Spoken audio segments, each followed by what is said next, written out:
Guys, कैसे हैं आप लोग। मैं रिक्की और हमारे यूट्यूब चैनल निर्मला निर्वाण क्लासेस में आप सभी का हार्दिक स्वागत है। तो जैसा कि जानते हैं हम लोग, प्राचीन भारत, ये मध्यकालीन भारत चल रहा था और मध्यकालीन भारत में सल्तनत काल चल रहा था, लोदी वंश। तो लोदी वंश का कुछ पॉइंट देखे थे और उसके बाद जो है यहाँ हम लोग आगे जो ये पॉइंट है सल्तनत कालीन शासन व्यवस्था, तो वही देख रहे थे, सल्तनत कालीन शासन व्यवस्था। और सल्तनत कालीन शासन व्यवस्था में बहुत सारा पॉइंट देख लिया था हम लोगों ने। और आज जो पॉइंट है, एक तरफ विभाग दिया हुआ है और एक तरफ बनाने वाला सुल्तान दिया हुआ है। तो ये सल्तनत कालीन शासन व्यवस्था है, इसमें किसने क्या क्या विभाग बनाया, किस सुल्तान ने क्या क्या विभाग बनाया, इसका स्टडी करेंगे।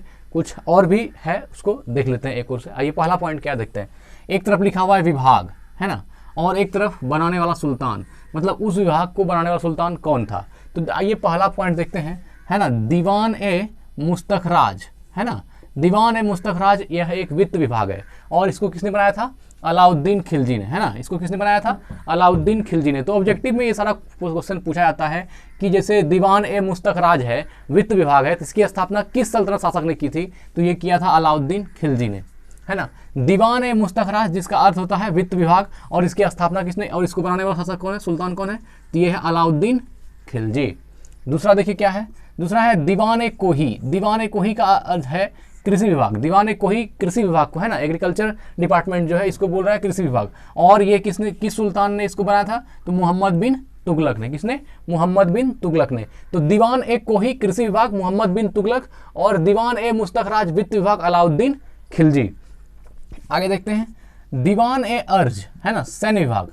दीवान ए अर्ज क्या होता था, सैन्य विभाग। दीवान ए अर्ज क्या होता था, सैन्य विभाग, और इसकी स्थापना किसने की थी, बलबन ने। दीवान ए अर्ज की स्थापना किसने की थी, बलबन ने। अर्थात दीवान ए अर्ज विभाग जो है, सैन्य विभाग, किसने बनवाया था, बलबन ने बनवाया था। तो ये तीनों तो आपको याद हो जाएगा। दीवान ए मुस्तखराज अर्थात वित्त विभाग कहेगा तो अलाउद्दीन खिलजी, ठीक है। दीवान ए कोही कृषि विभाग मोहम्मद बिन तुगलक, है ना, कृषि विभाग मोहम्मद बिन तुगलक। और तीसरा जो है दीवान ए अर्ज अर्थात सैन्य विभाग, तो ये हो गया बलबन।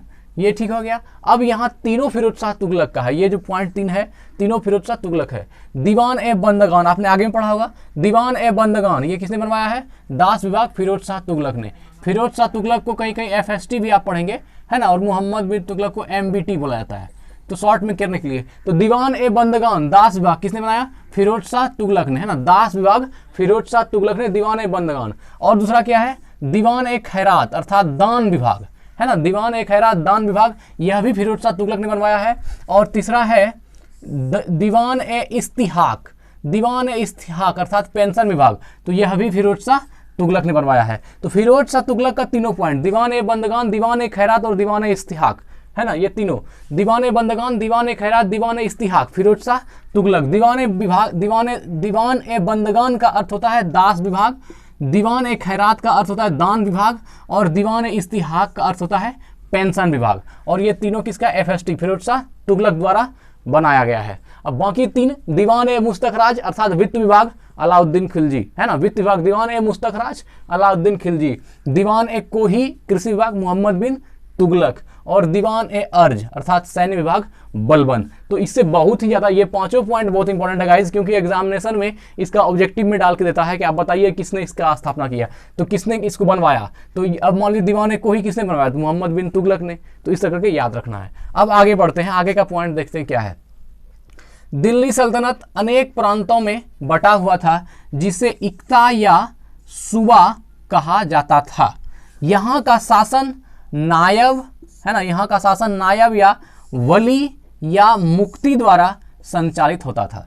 क्या कह रहा है, दिल्ली सल्तनत जो था वह अनेक प्रांतों में बटा, दिल्ली सल्तनत छोटा सा प्रांत तो था नहीं, बहुत बड़ा प्रांत था, और सारे प्रांत बहुत प्रांतों में बटा हुआ था। और इस प्रांत को क्या बोलते थे, इक्ता। क्या बोलता था, इस प्रांत को, छोटे छोटे प्रांतों को इक्ता बोला जाता था, या फिर सूबा, इक्ता बोलिए या सूबा बोलिए, कहा जाता था। यहाँ का शासन नायब कौन करता था, नायब या वली, यहाँ का शासन नायब या वली या मुक्ति द्वारा संचालित होता था। तो जो बहुत बड़ा दिल्ली सल्तनत था, उसके छोटे छोटे प्रांत जो इक्ता में बटे थे, उनके शासन, उसका जो शासन होता था किसके हाथ में, नायब के हाथ में, वली के हाथ में या मुक्ति के हाथ में। ये तीनों पद है उसके लिए, है ना, वहाँ शासन करने वालों के लिए, नायब, वली या मुक्ति द्वारा। ठीक है, दिल्ली सल्तनत अनेक प्रांतों में बटा हुआ था जिसे इक्ता या सूबा कहा जाता था। यहाँ का शासन नायब या वली या मुक्ति द्वारा संचालित होता था। आगे का पॉइंट देखते हैं, इक्ताओं को सीको मन जिला होता है। इक्ताओं को जिलों में विभाजित अर्थात सीको अर्थात जिलों में विभाजित किया गया था जहां का प्रमुख अधिकारी सिकदार, जिलों का प्रमुख अधिकारी कौन? सिकदार होता था,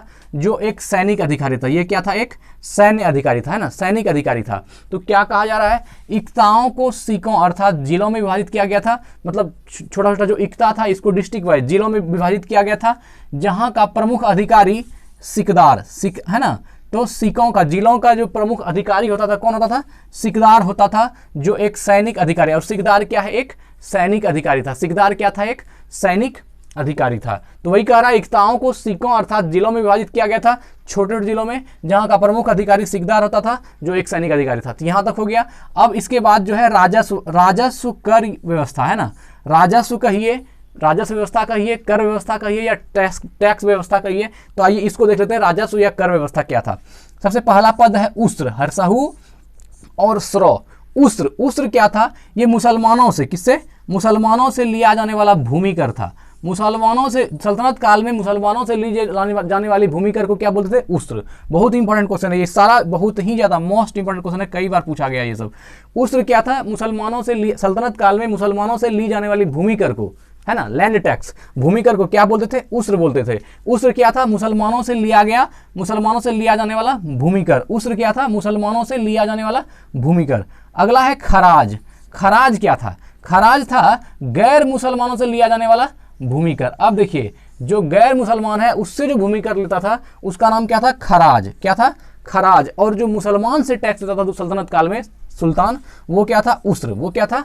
उस्र। तो उस्र और खराज याद रखना एक साथ। उस्र था मुसलमानों से लिया जाने वाला भूमि कर, और खराज था गैर मुसलमानों से लिया जाने वाला भूमि कर, है ना, गैर मुसलमानों से लिया जाने वाला भूमि कर। आगे है जकात। जकात क्या था? जकात था मुसलमानों पर धार्मिक कर। मुसलमानों पर धार्मिक कर जकात था, जो संपत्ति का 40वां हिस्सा, जितना उसकी संपत्ति है उसका 40वां हिस्सा, है ना, 40th पार्ट, है ना। जकात क्या था? मुसलमानों पर धार्मिक कर, संपत्ति का 40वां हिस्सा, वो उसको जो है मुसलमान को जकात देना पड़ता था, सुल्तान को। ये उसका क्या था? धार्मिक कर था। और एक है जजिया। जजिया है जो गैर मुसलमानों को, जो गैर मुसलमान है, मुस्लिम नहीं है, तो उनको जजिया, जो ब्राह्मणों को और बाकी हिंदुओं को देना पड़ता था। तो जजिया क्या कर था? गैर मुसलमानों पर धार्मिक कर था। तो जो गैर मुसलमान उसके प्रांत में निवास करते हैं सल्तनत काल में, उसको धार्मिक कर क्या देना पड़ता था? जजिया। उसका नाम क्या था? जजिया। और जो मुसलमानों को धार्मिक कर सल्तनत काल में देना पड़ता था वो क्या था? जकात। वो क्या था? जकात। जकात और जजिया को याद रखें, उस्र और खराज को याद रखें। उस्र था मुसलमानों से लिया जाने वाला भूमि कर, और खराज था गैर मुसलमानों से लिया जाने वाला भूमि कर। तो उस्र और खराज याद रहेगा, जजिया और जकात याद रहेगा। तो उस्र हो गया, जजिया। जकात क्या था? मुसलमानों पर धार्मिक कर, संपत्ति का 40, मतलब मुसलमानों पर जो धार्मिक टैक्स लगता था वो क्या था? जकात। और गैर मुसलमानों पर धार्मिक कर रखता था वह था जजिया। तो यहाँ तक तो शासन व्यवस्था का हम लोग देख लिए कुछ पॉइंट। अब देखिए यहाँ पर है खम्स, है ना, खम्स, ख मोसो संयुक्त, खम्स। ये क्या है? ख मोसो संयुक्त, खम्स। देखिए खम्स क्या है? खम्स, यह लूटे हुए धन, जो धन लूटा जाता था, यह लूटे हुए धन खानों अथवा भूमि में गड़े हुए खजानों से प्राप्त संपत्ति का 1/5 था, है ना। खम्स क्या था? यह भी एक टैक्स था। खम्स भी एक टैक्स था, और ये लूटे हुए धन का टैक्स था। तो वही कह रहा है, यह लूटे हुए धन खानों अथवा भूमि में गड़े हुए खजानों से प्राप्त संपत्ति का 1/5 भाग था। खम्स कितना था? संपत्ति का 1/5 भाग था, जिस पर सुल्तान का अधिकार था। 1/5 भाग पे किसका था? सुल्तान का अधिकार था। तथा शेष 4/5 भाग, जो लूटा हुआ शेष 4/5 भाग हुआ, उस पर उसके सैनिकों अथवा खजाने को प्राप्त करने वाले व्यक्ति का अधिकार होता था। तो अब जो 1/5 हिस्सा तो सुल्तान का हो गया। अगर यदि मान लीजिए कहीं कोई लूटा हुआ 5 रुपया है, तो उसमें 1 रुपया, मतलब 1/5 भाग तो सुल्तान का हो गया। बाकी जो 4/5 हिस्सा या 4 रुपया बचा, वह शेष भाग जो था उसके सैनिकों का होता था, अथवा खजाने को प्राप्त करने वाले व्यक्ति को, जिसने लूटते दौरान उस खजाने को सबसे पहले प्राप्त किया, उसका होगा, व्यक्ति का अधिकार होता था। परंतु फिरोज शाह तुगलक को छोड़कर, जितना भी फिरोज शाह तुगलक को छोड़कर अन्य सभी शासकों ने 4/5 हिस्सा स्वयं अपने लिए रखा। मतलब फिरोज शाह तुगलक को छोड़ करके जो भी दिल्ली सल्तनत का शासक हुआ, उसने खम्स में भी 4/5 हिस्सा लिया। मतलब 5 रुपया लूटा गया है तो 4 रुपया सुल्तान का होगा और 1 रुपया सैनिक का। लेकिन फिरोज शाह तुगलक ने ऐसा नहीं किया। फिरोज शाह तुगलक अगर 5 रुपया लूट रहा है तो 1 रुपया ही अपना रखता था, बाकी 4 रुपया जो होता था वो बाकी उसके सैनिकों का होता था, या फिर जिसने उसको लूटा है, सबसे पहले देखा है, उसका होता था। तो वही कह रहा है फिरोज शाह तुगलक, है ना, फिरोज तुगलक को छोड़कर अन्य सभी शासकों ने 4/5 हिस्सा स्वयं अपने लिए रखा। सुल्तान सिकंदर लोदी ने गड़े हुए खजानों में से कोई हिस्सा नहीं लिया। अब देखिए सिकंदर लोदी फिरोज शाह तुगलक से भी उधार निकला। इसने क्या किया कि कोई हिस्सा, जितना भी लूटा हुआ जो धन हुआ उस खजाने से कोई हिस्सा अपना लिया ही नहीं, जो लिया उसको सैनिकों में ही बांट दिया, अपना कोई भी भाग नहीं लिया। तो फिरोज शाह तुगलक और सिकंदर लोदी, फिरोज शाह तुगलक ने फिर भी 4/5 लिया, लेकिन सिकंदर लोदी ने तो वह भी नहीं लिया। और बाकी सुल्तान जो था उसने क्या किया, तो पूरे जितना भी संपत्ति लूटी गई उसका 4/5 हिस्सा लिया, 4/5 हिस्सा खुद लिया, बाकी 1/5 हिस्सा जो है सैनिकों को दिया।